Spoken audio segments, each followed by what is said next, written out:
Bro உங்கள் ஊர் சுடுகாட்டில் 1 மணிக்கு போயிட்டு 2 புரோட்டா வாங்கி குருமா கீழே ஊற்றிட்டு சாப்பிடுங்க.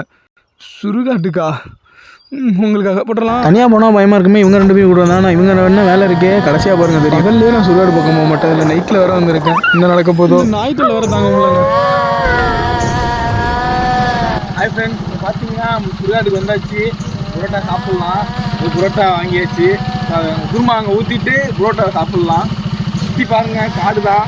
என்னடா அப்படியே இருட்டாக இருக்குது. 1 மணிக்கு புரோட்டா எதுன்னு இருக்காதிங்க, நான் முன்னாடியே வாங்கி வச்சுட்டேன். பாருங்க, ஒரு 1:30 மணி ஆகிட்டு. சரி வாங்க.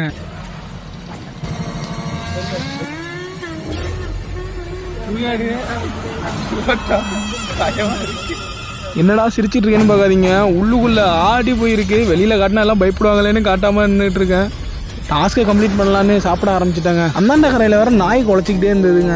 எல்லாருமே ஒரு பதட்டத்தோடு இருக்கும்போது அந்தாண்ட கரையில் நாய் குலைச்சிட்டு இருந்துச்சு. அப்போ வந்து அந்த பூச்சி வந்து கொலுசு மாதிரி கத்துனுச்சுங்க. அந்த சவுண்டை கேட்டுட்டு கேமராமேன் ஒரு ரியாக்ஷன் கொடுத்தா பாருங்க. பின்னாடி அதை பார்த்துட்டு பக்கத்தில் உள்ள தைரியம் சொல்லலான்னு பார்த்தா முதல்ல திருச்சி விடுறாங்க.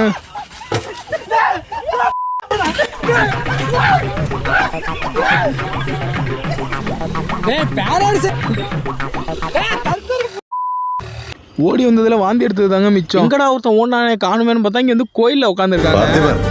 தலை நிமிர்ந்து நடங்க.